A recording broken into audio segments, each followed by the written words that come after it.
welcome to another episode of Let's Bubbl. It's our podcast all about normally we're meeting with Bubbl Leaders, but today we're joined by a very special guest who's actually one of our event organizers. Bubbl has recently launched our events discovery platform, and I'm really pleased to introduce you to Indy Rishi Singh. He is, as he describes himself, a system orchestrator, hence the flute, educator, and neuroplasticity expert. And I'm really excited because some of the concepts that Indy's working on are probably going to be new to many people. And just how I came across Indy is I met him through Regen World, who are another one of our events. In fact, I've got to get Brad Nye on here because he's got a really long history as well. But Indy is a really interesting individual, and we're going to get into what he's about, what he's working on, what the event is, and how it relates to Bubbl. And the fact that he brought a dinosaur as is that your microphone? Is that what you told me? It's also my microphone, but it's also it's Ben the Laughtersaurus, which is a children's book that my friend and I wrote. It's a children's mental health book. So the dinosaur is just a reminder of what can happen to all of us if we don't practice disaster resilience in a smart way. And even before we start, Hayley, can I offer a moment of Yes. flute? Please. Somebody wrote an article about me last year, flute politics, and I've been bringing the flute into government and civic and political spaces. So let's hear some. We welcome it into Bubbl as well.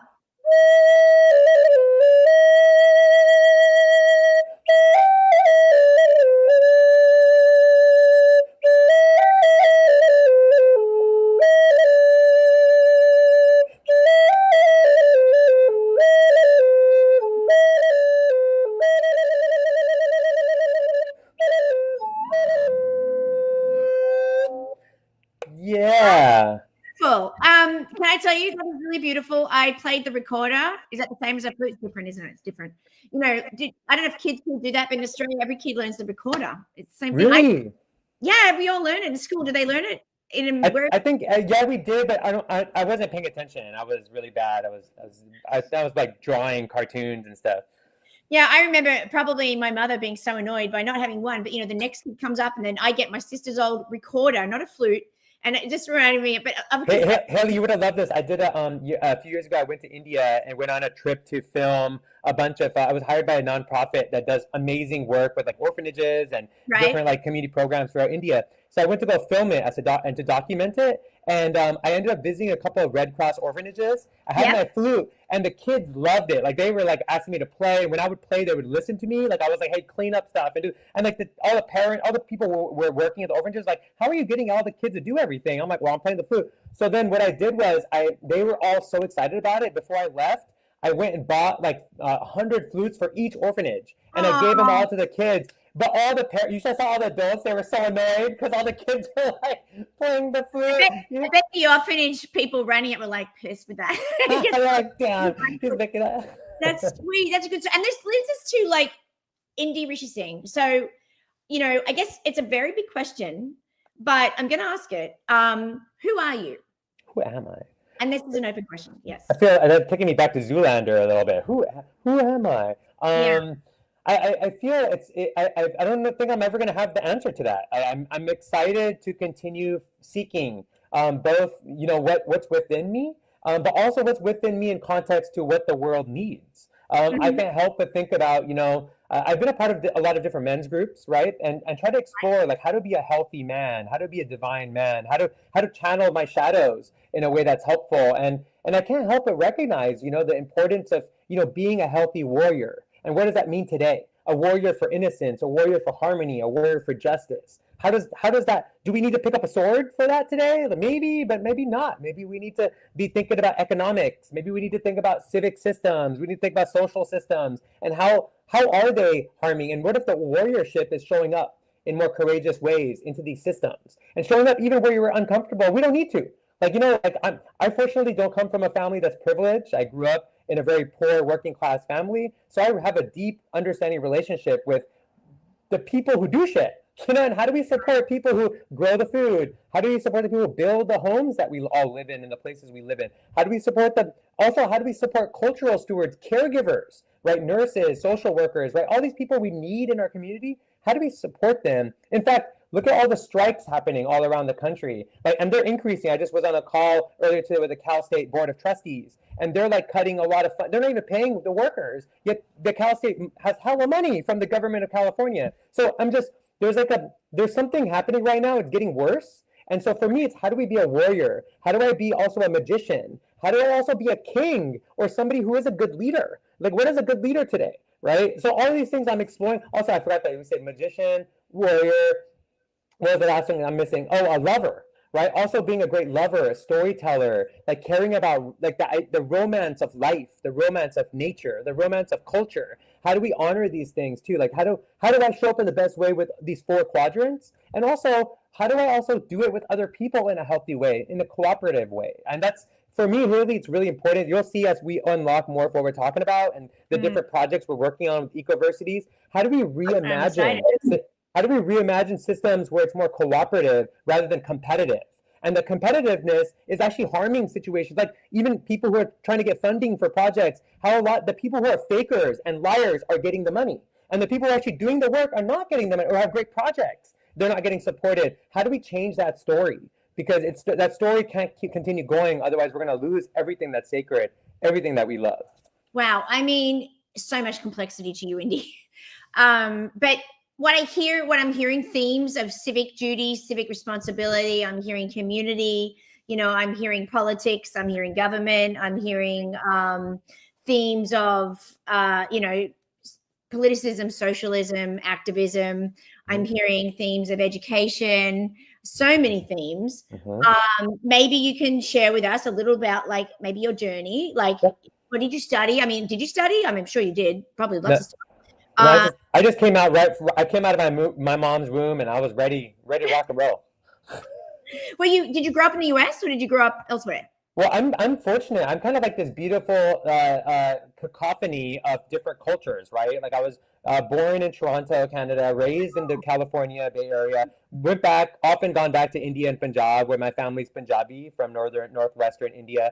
And I've grown up like with my language. I've grown up with my culture, but I've also grown up American and Western. And so I have this really weird dissonance between a very collectivist upbringing, like experiencing, understanding collectivism and service and community, right? Resilience, and then also being an individualistic, like dog eat dog, like competitive against overly competitive reality, and a dominant culture that also prioritizes materialism versus sacredness. Well, that would be the American culture, wouldn't it? Versus. I mean, I also love being American because we have such awesome diversity, right? Like we have all these combinations of people and ideas coming together never before in human history. So we could potentially be problem solvers for the whole, like just first in America, we could be problem solvers. And then who knows, maybe that can also inspire other places around the world that need better problem solving, right? But we first have problems here in America that like, what if we channel our different philosophies, our different cultural wisdom and traditional ecological wisdom and science, right, with modern science and technology? Holy shit. Like imagine what we could do. Literally, we could be composting our shit. Literally. We could be. Can I ask you, so I'm gathering you're like a, let's put it this way. You don't have like a corporate America background, right? I mean, actually, it's funny. I do. I when I left medical school, I got into education. You went to medical school? Like, how do you I got into education after that. I tried to kill myself in medical school. A lot of people may or may not know that, but if you listen to other interviews I've been a part of, you'll realize this is not an uncommon story. It's just shameful for people to talk about, right? Suicide is a very shameful thing. Billy Joel's thing on TV the other night, and he tried to kill himself twice. Right, and I feel we don't understand that doctors are committing suicide more now than they were even the past 5 years. Like the past 5 years, there's been a lot of moral injury with healers and healthcare workers and many people that are experiencing moral injury. That's what I experienced a lot of, was going against my morals. And actually, like a lot of us do that. We got golden handcuffs. Anyways, that's a whole nother story. So when I left medical school, I got into education, worked as an educator for several years, moved to Manhattan. And while I was in Manhattan, I actually tried out. I worked on Wall Street for a little bit. I was like, what the hell? The problems I experienced in medical industry was also happening in the financial industry. Then I was like, all right, let me pivot. Let me get into I got into Hollywood. I worked in you said the problems that they experienced in the medical industry were the same on Wall Street.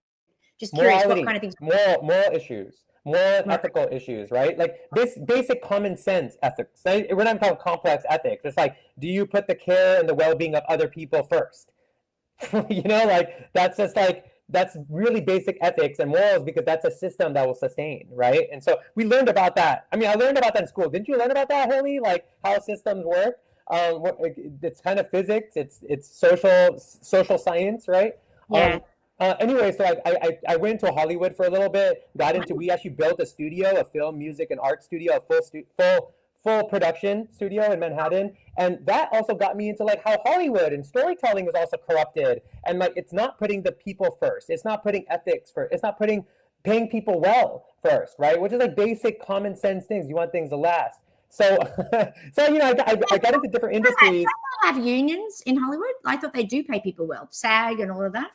I mean, but how is that going? Well, look, there's been several strikes over the past few years because that's not a priority. There's always, I mean, look at India was being used to do most of the motion graphics for a long time. They were barely paying people, right, out there to do the graphics. And so, you know, I feel too with AI, I guess. Right. Well, and that's opening up a whole other bag of worms, which is also leading to a lot of some of the most layoffs that are happening in the past few years is crazy, right? And so anyways, this kind of brings us to like, you're talking about corporate, right? So corporate wise, what happened a few years ago was I was like, F this, I'm not joining another corporate thing. I'm going to start doing corporate wellness. So I started doing corporate wellness, and I've, been on the stage at South by Southwest, and I've facilitated all kinds of different corporate wellness experiences for big companies like Fox and Disney and ABC, and I've done it for Rand Corporation, and I've done it at the UC Hilton Foundation. Did they do it for all their employees or just their execs? I've done it for both. I've done it for employees. I've done it for management. I've done it for both together, like interconnecting them through neuroplasticity experiences. But but at the same time, for me, what I've learned is that the same problems that are in each of these industries, there's one thread that's going through all of them, is that one, there isn't a good practice of neuroplasticity. So there's a lot of people who are stuffed, they're stuck, they're like not happy or like excited, they're not curious, they're not courageous in these spaces. So what it leads to is very ineffective and inefficient systems. There's still money flowing, but people are not as effective as they could be. They can't focus really well. They're not sleeping. Can I ask you something just on that? And sorry, I don't mean to interrupt, but I want to make sure, because I think the readers might be thinking this too. Neuroplasticity, you mentioned, and I know it's in your, it's one of the things can you tell us a bit more about what that exactly is in layman's terms? Because I'm sure not everyone knows, but they're probably GPT'd it by now, but yes. Chat GPT. I mean, I feel neuroplasticity, we have to reckon, it's not a new thing, right? That's why yoga was created, was to practice neuroplasticity. Martial arts practices neuroplasticity. Working with nature, we practice neuroplasticity, like literally when we farm, when we do ecological. What is it? So I'm saying this on purpose because if you chat GPT it, you're only going to get a Western perspective. And we have to stop looking at things from just the perspective that we've been indoctrinated in. We've really been propagandized to look at things like the brain. Only the brain matters. But it doesn't only matter. Actually, the brain doesn't even first generate it in the body. Your gut is the first thing that forms. When you're literally you're like forming as a zygote in your mom's womb, you first build your gut, not your brain, right? So that's why I'm trying to say that neuroplasticity, actually you have a gut brain, right? Like you literally have a nervous system in your gut. So we need to start recognizing that neuroplasticity is not just a mind thing, it's actually a whole body thing, and it might be also an interconnected thing, like mycelial network. Neuroplasticity helps us connect to other organisms, each other, the world, the natural world. As well, maybe the unnatural world too. Maybe there's other dimensions, but you can't even activate those things unless you practice neuroplasticity. And what is neuroplasticity? It's always evolving, because guess what, Hayley? Maybe Bubbl is activating a new neuroplasticity that we don't even know, because there isn't anything like that, right? So neuroplasticity is always evolving. Here's what neuroplasticity is. So it is your whole body doing what? It's practicing the way your body senses the world and it integrates information, right? Within and outside. So I think it's a processing of information, and it's also the cultivation of our nervous system, our neurons. But the neurons being cultivated, listen, Hayley, we're all electricity. We're literally bioelectric fields. Energy. right? Fungi are bioelectric fields too. So like by us practicing neuroplasticity, we're activating the organs, the cells, the tissues throughout our body and the different organs, right? So neuroplasticity has to be looked at beyond the mind. But if you look it up on ChatGPT, I ask everybody who's watching this or listening, look it up. Tell me if you find out about what I just shared, and it's rarely shared at that level. But going back to we were talking about all the different industries, and wow, I don't know really many people who've worked on Wall Street and Hollywood and education and medical school. You're a very, very, eclectic human being, and the world needs more people like you, Indy. But I was going to say, and you're a dinosaur, and you're a book reader and you're a storyteller and all of that. Can we go back to like neuroplasticity? So you realize that the one thing that was missing was people's ability, and all the corporate retreats, their ability to utilize neuroplasticity. Is that what you're saying, or practice it? Is it a practice? Practice. Okay.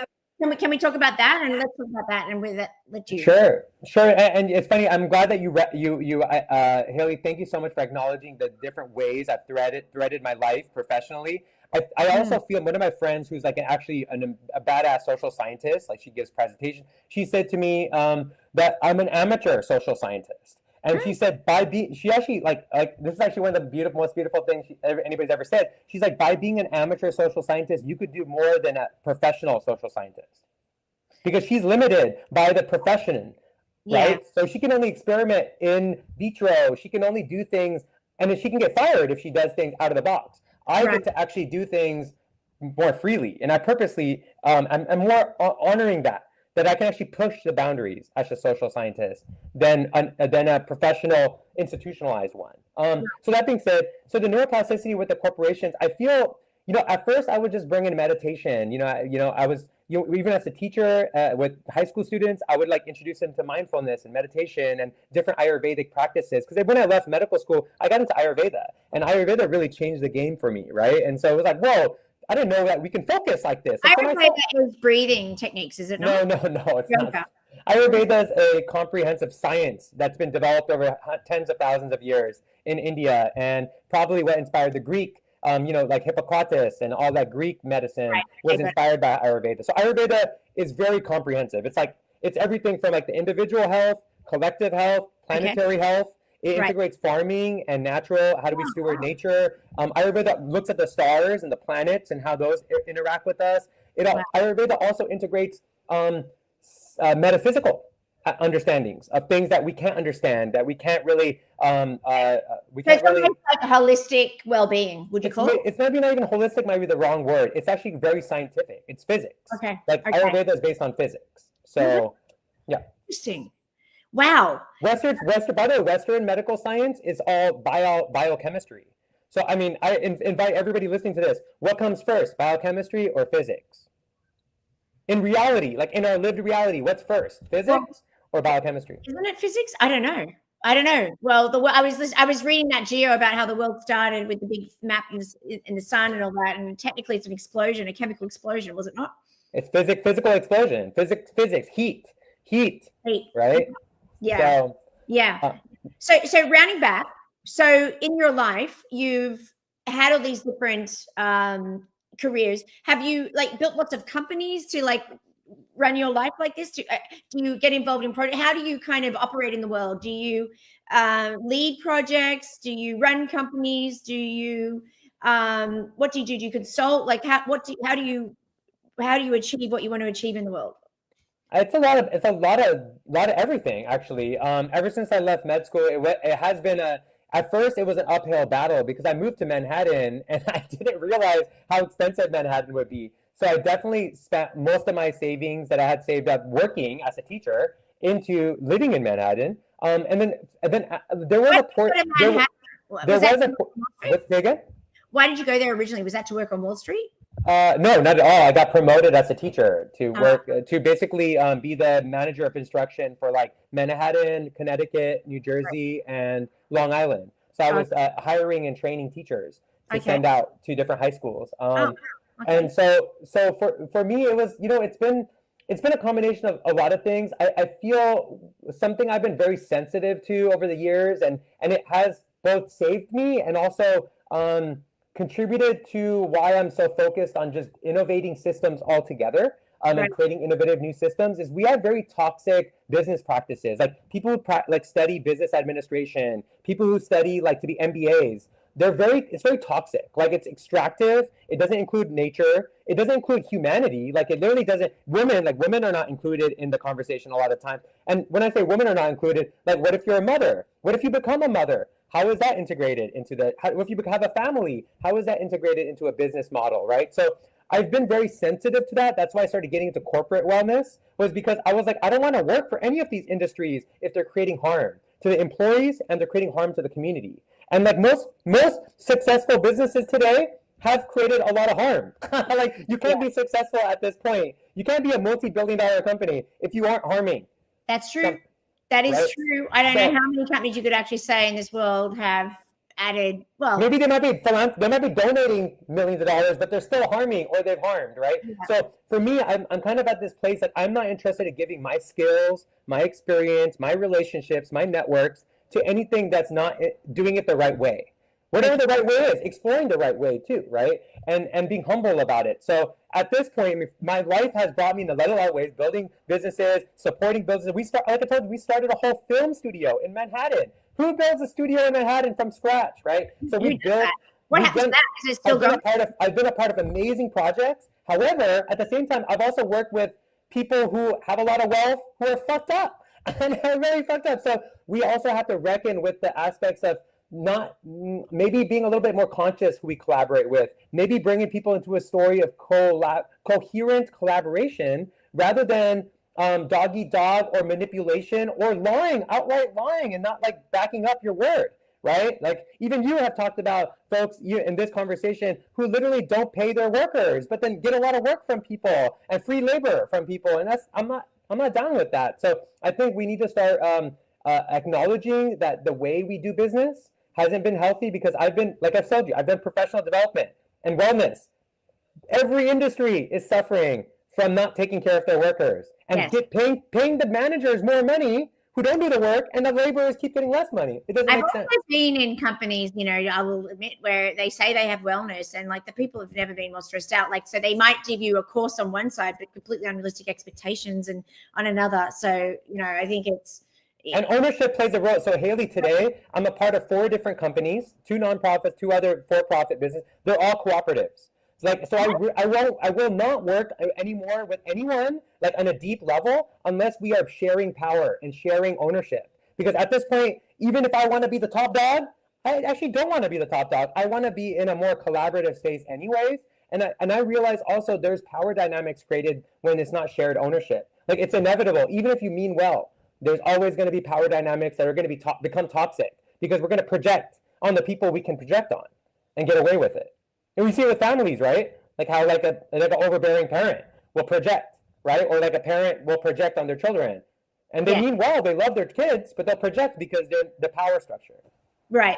So if we move forward to today, so you're parts of 4 companies, and you said they're all, or was it 6? It's all cooperatives. Can you 5 million companies.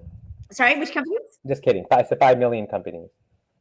5 million companies, did you say? Million companies. Milling? No, but continue, Hayley. I'm just joking. No, it's just I had trouble because your microphone, I think the dinosaur is making it not sound quite as clear. Oh, let's see. Yeah, it might be better. How's it now? Check. Oh my God, 10 million times better.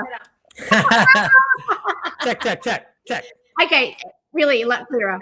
Okay, but can we talk about ecoversity? So when I met you and we did our phone call, after regional, we were telling you that you had a time, which was interesting. That's what Bubbl can help with.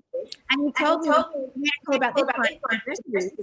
Can you tell us about this project? Tell us about what you're doing. Because I think it's quite interesting that universities in the world that have different format. Can you share all about that? Of course, yeah. Yeah, ecoversities is, I feel it's really awesome. I mean, first of all, look at this map behind me, right? This is all the ecoversities around the world. right? Like this is all the ecoversities around the world. As you can see, there's so many in South America. There's a bunch in India and around India and in Indonesia. So these are the ecoversities that already exist, right? There's already ecoversities that are fully operational. They're like generating revenue for the communities. They include traditional ecological knowledge and wisdom. Some of them include governance, like they teach governance. They teach like a reconnection to nature, a reconnection to culture. The ones that are working around the world are not, none of them are in America. Just putting that out there. There's no working ecoversity in America, right? The definition that they get a degree, like they issue a degree in. So this is not with the European system. So this is not going, it says these are parallel university system that is not integrated into the Eurocentric university system, which at this point we need to start questioning. Is it coming with the right principles at this point? And by the way, don't forget, university systems are the biggest investors. They have huge investment vehicle systems. The UC system, the Cal State system, they're massive. What? Investing in what? They invest in, I mean, you name it around the world. I mean, things that are causing harm. So whether it's wars, whatever it is, they're investing in those things. The universities invest? Yeah, well, you should look into it. They have like the funds, they're for profit, you're saying, and they invest. No, they take their students' funds and they invest those. They take the retirement funds of people working at the school. Right. They put it into money. So, but they're not really engaging with the community when they do those investments. They're not going like, hey, students, what do you want to invest in your money in? They're not going, hey, teachers, faculty, janitors at our school, what do you guys want to invest in, right? They're not including the people. So with ecoversity is reimagining education around the world. That is not continuing the patterns that the current system is doing, right? However, it's not against them either. It's just like, hey, we're actually including cultural knowledge. We're including traditional ecological knowledge. We're including regenerative farming. We're including all the, you don't need to convince us. We want to do those things. If I wanted to attend an ecoversity, what would I be studying? Would I be enrolling in it? So there's no centralized system. Every ecoversity around the world has their own thing. This particular nonprofit is focused on just creating the map and just supporting ecoversity. So if there's an ecoversity that wants to start, ecoversities will actually give a grant to, like, if there's a community in Africa that's like, we want to start an ecoversity for our community, they will fund it and seed it. If somebody wants to start an ecoversity on a retreat village or like an eco village, they'll be like, all right, great, we'll support you. Okay, right? So they're basically a set of cooperatives. How do they get their funding? How do the ecoversities get funding?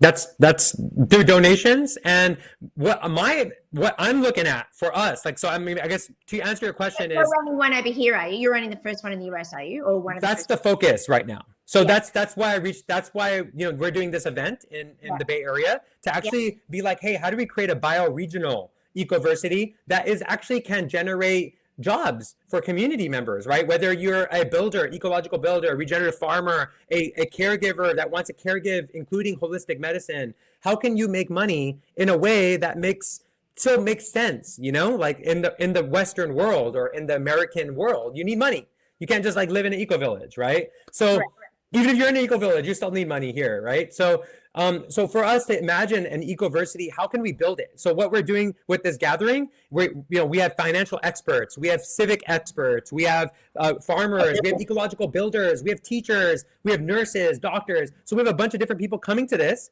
and we're kind of like coming together to collaborate and heartstorm, and we're also going to be building. So what we're going to be doing is taking one of the builders who's coming, he's an Adobe builder. He built the homes, eco toilets in Adobe. We're going to be building a miniature Crockett, like a miniature city from Adobe and from Legos and pizza. And we're going to imagine what would us building a regenerative community look like in the matrix, like not like on an eco village separate, but like, how do we actually do it with the community? How do we invite the politicians into that story to build with us? But we're going to be building it with our hands, with Adobe, and actually doing that and learning how to build Adobe.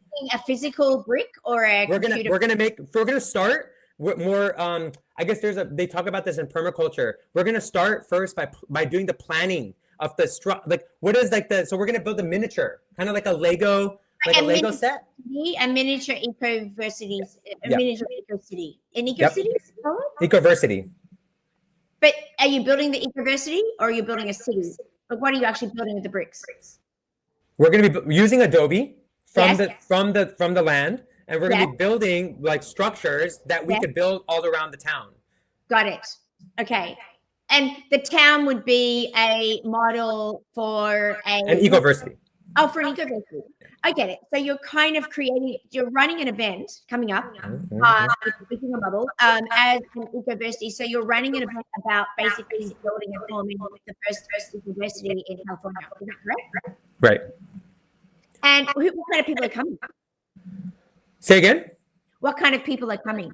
Oh, amazing! We've got an indigenous brother who runs an organization called the Alameda Native History Project. He's been documenting all of the watersheds and the shell mounds all around the Bay Area and the bioregion. So he's going to be coming and doing some workshops around how we can do food storage and indigenous food pathways around acorns and acorn granaries, right? Because we have so many acorns, but we don't really use those. Like there's no industry for acorn, even though they're growing everywhere. And so we have California Donut Economics Coalition, which we're going to be talking about the donut economics as a framework to actually build the ecoversities and do projects. So we're imagining the ecoversities to be project based rather than, oh, you have to take a test and do a course and blah blah blah blah. We're like, no, the projects will be the testing. Actually doing a project in a community, like building a local community garden, or like doing an ecological restoration of a watershed. That's the project. Or doing a caregiving project for the seniors in the community where you're bringing them sound healing. Like that's a project. So like ecoversity, we're imagining the ecoversities being a way for us to actuate the donut economics with actions, with projects that are healing the donut economics. We've also got like a nonprofit, Cultivating Self, which is awesome. It's a healthcare nonprofit. We've got Terravana Foundation, which has an eco retreat center in Sonoma. They're donating a bunch of food, which is awesome. We have Rising Lotus Reiki, where we're going to be talking about Reiki and integrating Reiki into the medical system. Like, how do we bring it into the Western medical system? More Reiki in there. We're going to be, we've got Solution Craft. I have to honor Brennan, who's his whole efforts are creating education around Adobe building and creating education around and building eco toilets and all the. How do we make that something ubiquitous? Seeing the picture about the toilet being dug. Yeah. And is the idea that this ecoversity would exist on that land where you're going to go in the future? Is it a physical place? Or it's going to end up? That's going to be something we're going to be talking about. So, like I said, this is kind of like a Manhattan project. Would I call it a think tank? I don't like think tanks because they don't do anything. So I think this is more like a do tank. Like we're going to be doing stuff. We're going to go help out local community projects. We're going to go to Creek, which is a restoration project for a couple hours. We're going to do something there. We're going to go visit the town hall. The city center, the city town square. We're going to go to the museum, do a thing with the local Crockett Museum. Wow. So we're going to do some things around town. It's going to be in Crockett. We're going to go to in Crockett. We have this we have a mountainside, and then we have the water side. So you can go from the water to the mountain within a mile. So we're going to do a drum circle and a sunset ceremony at the top of the mountain. And then we're also going to do something at the water too, with talking about watersheds and riversheds. So we're going to do different things around town. And it's going to go for how many days? 2 days. Just 2 days. Sounds like it's just a start. It's just a start. I mean, nothing is built in 1 day, 2 days, 7 days. It takes showing up over months. Built in a day. Yeah. Is it, as they say. And Rishi, and so is this the model you're doing here? Is this what has been done overseas? And then after that, the next page is like another. I think anything anybody has done overseas is not going to work here. We have different aspects of there's different conditions that we have to deal with especially in California.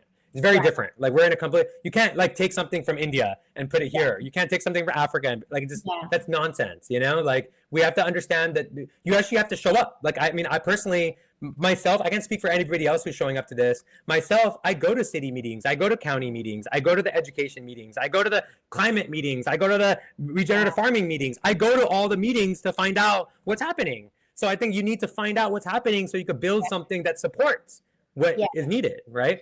Yeah. And can I ask you, so the people coming and you're at the first event, is how do you starting a movement? Is that what I could read between the lines? Like, I mean, I don't want to be that like bodacious about it. I think it's more about figuring out one solution at a place. Let's find a place and let's create a regenerative solution in one place. Because everybody talks about regenerative everything, regenerative finance, regenerative, everyone's using that word, but actually doing it Like that's hasn't been done yet in America. So let's make one example.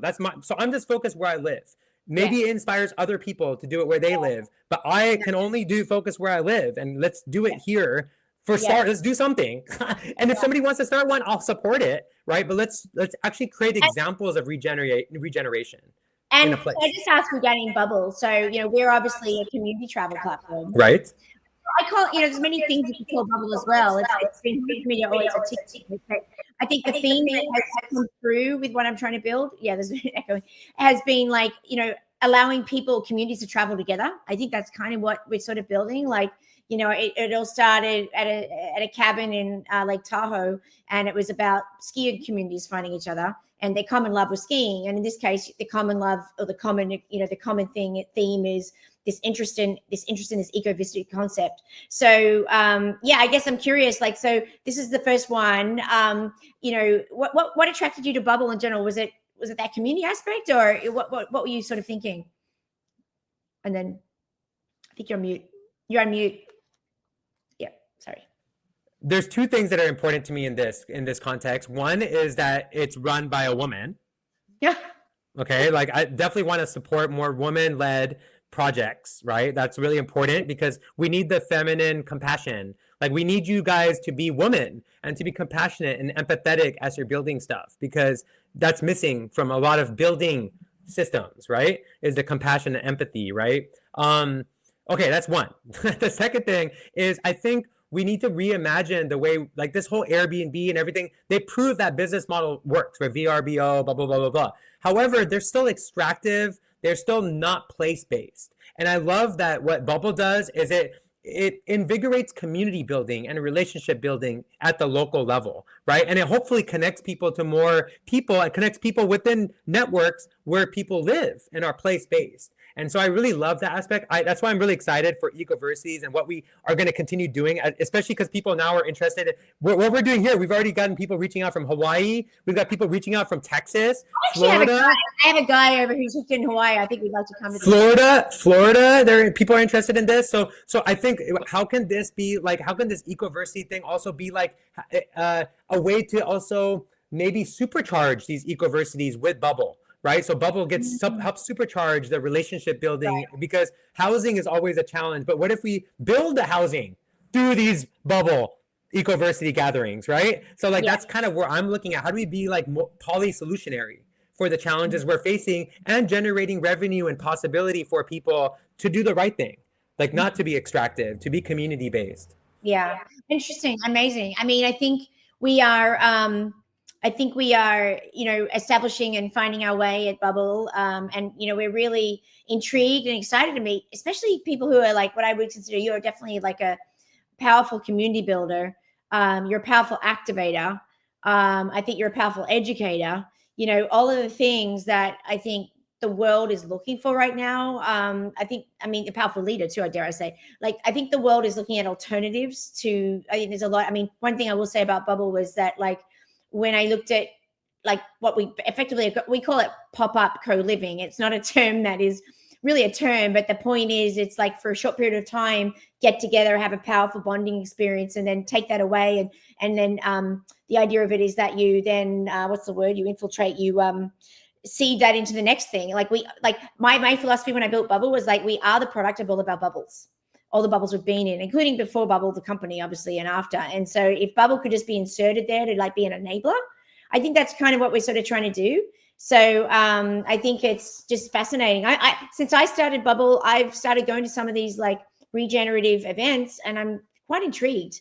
I think it's really interesting. It's actually taking us back to pre, I look at it when we studied feudal farming, when we studied like history, and we studied, some of this is taking us back to that, obviously not without a king and someone you pay the tax. Well, I guess you do all pay taxes, technically we do. But I just think it's interesting that like so much in society is being questioned right now. And, I won't call you an agitator. We called you an orchestrator. You've got chief pollinator.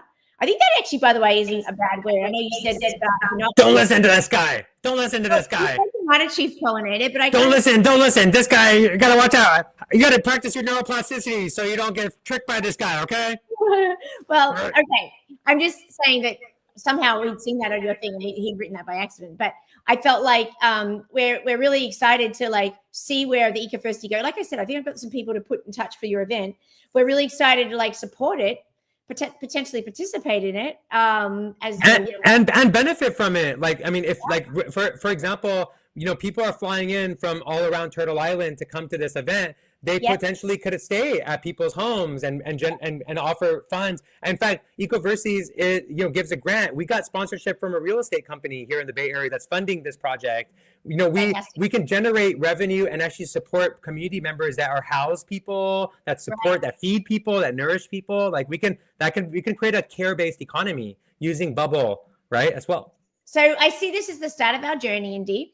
I think this is remarkable. I'm really intrigued, you know, your background and your energy, but more than that, like I think your ethos, you know, what's in here, that, you know, your guiding principle, I think is really evident in Ecoversities. Clearly there's probably 6 other projects we could talk about, but we don't have time. I actually have someone waiting for me on a call, but I was going to say, I'd love to continue this conversation. We're excited for the first event. We're excited to support all of the events. And your community, and we're excited to see like where this goes, and you know, hopefully California with its somewhat progressive thinking, and you know, with your background in dealing with, you know, all the different stakeholders, is it's going to be successful. We wish you all the best for this event and the future events. And thank you for you and your team and all of your support. I think it's really important that there are these coalition building between similar regenerative businesses. So I'm really excited for us to play more together. Thank you. Sending you guys all. Also, make sure you practice your neuroplasticity. Whoever's listening, you on the team. All right, Alexis, I hear you. Okay, Dre, everybody, practice neuroplasticity. That way we can all be better at conflict resolution. We can be better at focusing. We can be better at sleeping. We can get better shit done together if we're practicing neuroplasticity. So keep it going, guys. Thank you, Indy. And I think that's been the theme through this thing. Thank you very much. Well, we really appreciate it. And everyone, will see you next time we do our Let's Bubbl live stream. We're pivoting to a new platform, a podcast platform, so that we can put it all over Spotify and everywhere else, apparently. So, you know, thanks Livestream and hello Riverside. That's what we're going to be using next, but same podcast, Let's Bubbl, interviewing really interesting leaders and event owners and community owners, builders, and innovators, and just really interesting people who are in our community. So thanks very much. And until next time.